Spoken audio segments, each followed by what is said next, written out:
So I absolutely love Kevin J. Anderson's Jedi Academy trilogy. I love this trilogy. The reason why is because I think it's a fun read. And many key characters are introduced in this book um, that have super important roles down the line in the timeline of Legends. And think about it. This is the introduction of Luke, his as book one. This one's called Jedi Search, the first book in this trilogy. Jedi Search, the name says it all. But I love how Kevin J. Anderson introduces Luke in this book, and I'll go over that in a second. But this book has many different plot points. It's an interesting read. So if you're expecting that this book is just going to be about Luke trying to reestablish the order from beginning to end, that's not what this book is about. Yes, the important factor and main factor in this book is just that, Luke reestablishing the Jedi Order. But once again, there's different plot points that jump back and forth within that plot. It even starts off with not Luke, but Han and Chewie. The book, I think, starts off with a bang because Han and Chewie are sent as ambassadors to Kessel on a diplomatic mission sent by Leia. And they end up crash landing on Kessel and become prisoners, and they go through the ringer. You feel really bad for them. I love the way Kevin J. Anderson describes their really dire situation, and you feel really bad for Han and Chewie. But in prison, they meet key characters that are important to Legends. But I'll touch on Han and Chewie's plot in a second. But yes, there's a lot of plots that happen. The main plot, I feel, is Luke, obviously. That's the title of the book, Jedi Search. There's a plot line with Lando. Han and Chewie's plot line being in prison is the second plot line that's extremely important. And Leia. She doesn't have a key role in this book, but I think her appearance or appearances in this book are really important. Not that they play a key factor, because what she's doing is she has no idea why Han and Chewie have not returned. She's worried. But there's interesting things that I feel are described of what she's feeling and what she's going through as a wife and as a mother. But yes, Luke's introduction is awesome by Kevin J. Anderson. I thought he did a great job doing that and got me really excited as I was reading it. So there's a big meeting, big conference, you can say, and Luke has been given permission to have the spotlight for a bit, and all this was obviously pre-planned. So he goes into Imperial Palace and given the spotlight, and he describes the purpose of the Jedi Knights in the Old Republic, what they used to do, that they were protectors of the peace, that they settled disputes, that they kept order, that they helped the New Republic during the Old Republic, that they helped the Old Republic, sorry. And by doing just that, then he starts going on about the purpose of the Jedi Knights and how that can be extremely beneficial to the New Republic, because he, as he states, he's the last Jedi Knight of the Jedi Knights, but he has in mind what Yoda told him: pass on what you have learned. So this book is exactly that. He's passing on, or he wants to pass on, what he's learned and establish this Jedi Academy, searching for candidates and people that are force sensitive, becoming Jedi Knights and establishing an order for the New Republic. So after being questioned, because there are concerns from General Bel Iblis about there's reference to Thrawn Trilogy, Joruus Sabayoth is brought up, and the point of that was how Jedis can go dark. They go to the dark side, and there's that concern and everything. But ultimately, he's granted permission to do his Jedi search and ultimately establish the Jedi Knights for the New Republic, which was great.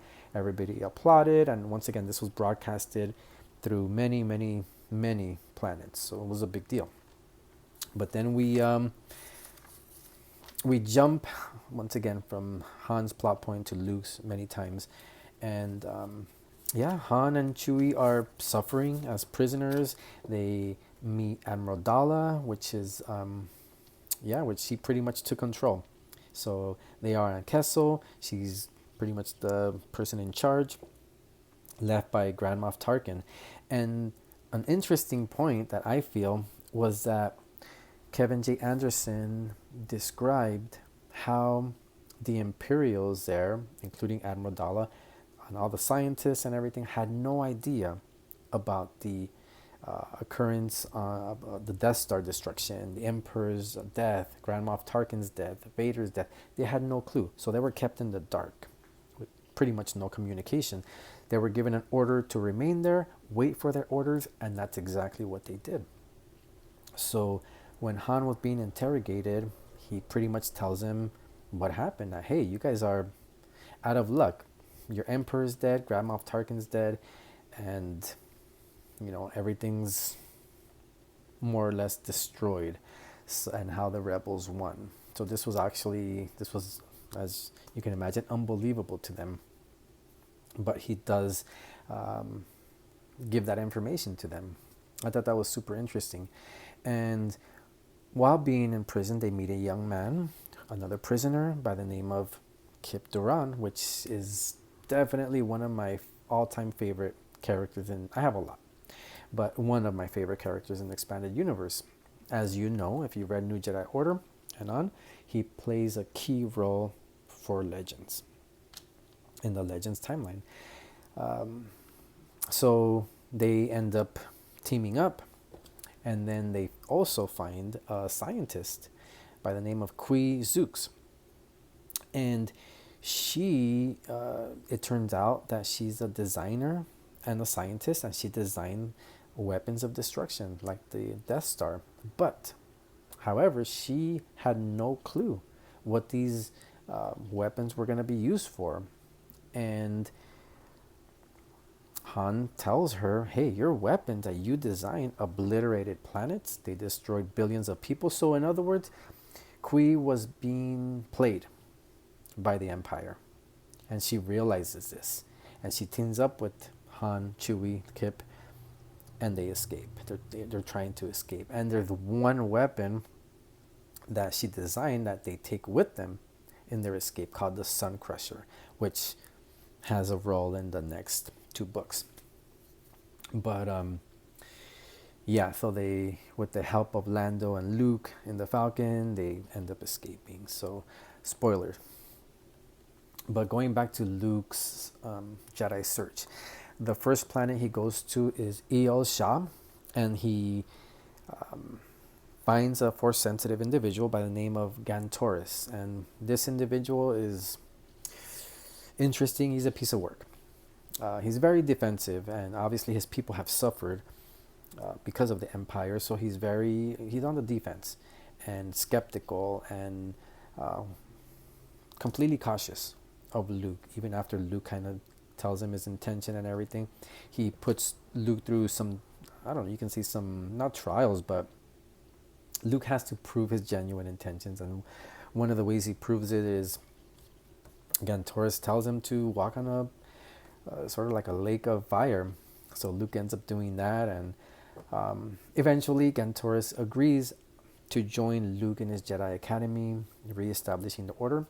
And after Luke promises that he will help his people at El Shah. So after that, they go to Bespin, them two, Gantoris and Luke, and they find a gentleman by the name of Streen. And he's an older gentleman, he's an old prospector, and Luke discovers and tests that he really does have Jedi abilities, and he's Force sensitive. So he joins them, and I thought that was very, very cool, about how Luke is going from planet to planet and different areas searching. So his search has begun in this book, and like I said, there's a lot of plot points that happen, but that's pretty much the gist of it. I'm gonna state on the description that there are spoilers. I don't want to give it away completely, but I do feel this book is really, really important, and I'll state why in a second. But but yeah, another interesting plot point, like I said, I was going to mention about Leia. She doesn't have.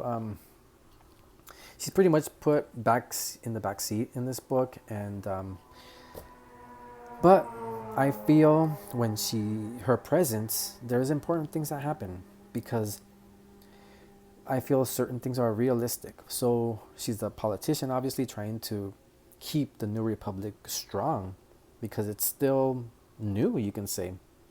Um, Not a long time has passed since the destruction of the second Death Star and the events of Return of the Jedi and the events of Dark Empire and Thrawn Trilogy. So there's a lot of obstacles, but she's trying to work together with the other senators and keeping this New Republic strong. But at the same time, she's a mother, so she's torn. In the meantime, while she's on Coruscant, the twins, Jason and Jaina, they're being cared for by Winter.